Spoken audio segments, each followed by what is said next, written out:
together. Now, that is the greatness of cinema. Very true, sir. Also, filmmakers like Govind Nihalani or Shyam Benegal, who started off with this art form in a very livid way, portraying life as it is, they have also come out and experimented with mainstream cinema. For example, recently, Govind Nihalani's Dev or Shyam Benegal's Welcome to Sajjanpur, and they have been partially successful also in terms of mainstream cinema. Have you ever been tempted, sir, to experiment with mainstream cinema? I am into mainstream. I know people have this wrong impression. I am on a side stream. No, I am in the very middle of the stream, because my films are made with the same cameras, same lighting I am using. I'm using the same cinema houses to release my film. The audiences also come to see my films. Where is the question of wanting to make a mainstream? Unless the audiences come to see my film, I should stop making films. What is the sense in making films just for the elite few, and then they pat you on your back and they give you an award, What is the sense of that? It doesn't make any sense. For any movement in art to be sustained, it has to be appreciated and admired and made a part of their lives by the people. It's very important. So I am part of the mainstream. But then I don't make concessions to become successful with the audience. I don't do things that I don't believe in. I don't imagine that if I do this, audience will like it more.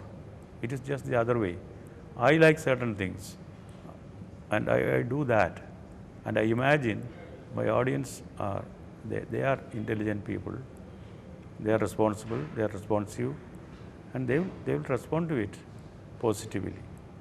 So I'm looking for that audience, which has a self-respect, which believes, which trusts in discovering things for themselves. They don't want the pills to be passed on, Some dancing and singing is no entertainment. They think that's all about entertainment. It is beyond that, So it's not at the peripherals, but it's at the interior, the life that is inside, that you should try to get at. Right. So what do you think then about Tamil cinema?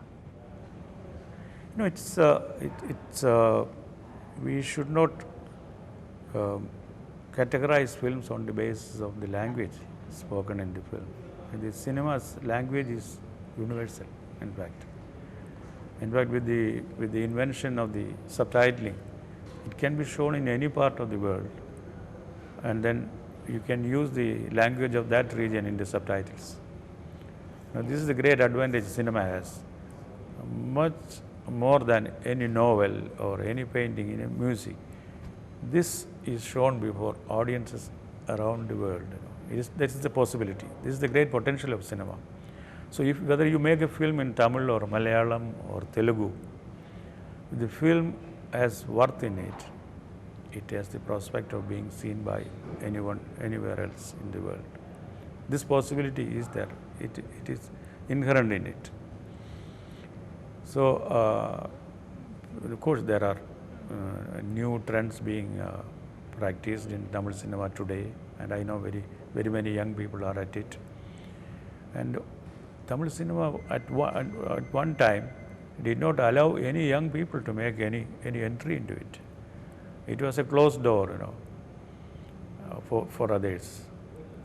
There were the veterans, and they would be making the films. The studios that would be churning out films.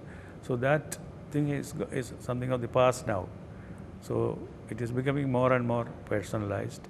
I'm sure one day Tamil cinema, because of its long tradition of culture and heritage, it should attain that status. When there is a real Tamil film which reflects the real Tamilan's life, in its pure form, it becomes palpable for the viewer wherever he is. That is the time when you can say the Tamil cinema has arrived. Not a whole host of them making films together. No, that may not happen at all in any language.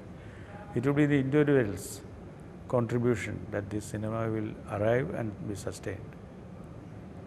All right, sir. In your whole illustrious career, you have won several awards.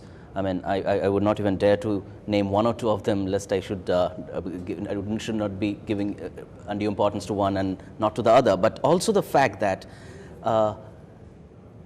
winning awards is to become a habit for you, sir. Do you really make film and expect something out of it, or Never. how? Never, never. How does it happen? Never, never.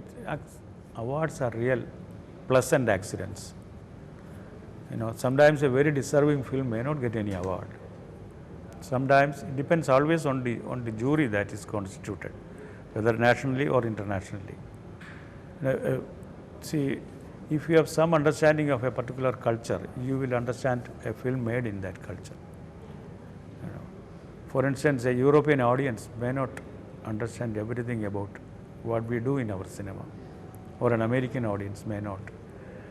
But cinema has this faculty of sophistication in terms of what you do. The kind of what I say the international kind of appeal in terms of visuals, in the way you tell a story, kind of sophistication that you bring to your telling of the story, that may appeal to an international audience, but not everything will be discernible to them, like our audience can. A good audience of our place can understand, appreciate a film made here better than anywhere else, anyone else. All right, sir, this I have to ask you this. You said that it is truly possible for an Indian film to go global. Now, we have had Slumdog Millionaire set in India, half of the movie is in Hindi, and it's won the Oscars. Your quick thoughts on it? We are completely running out of time. Your thoughts on it, sir?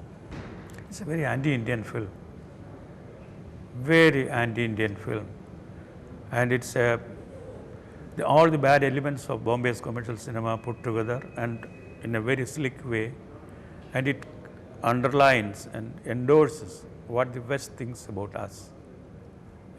It's falsehood built upon falsehood, and every turn of in that story is fabricated. Every turn of events in that story, it is built on one development to the other. At every turn, it is built on falsehood. I was ashamed to see that it was being appreciated widely in the West, in the US, and everywhere. But fortunately, Indians have turned it down. I'm very happy about that. Perhaps that's one silver lining you would like to hold on to, sir. Yes. Thank you very much, Mr. Adoor Gopalakrishnan, for joining us. We're indeed honored that you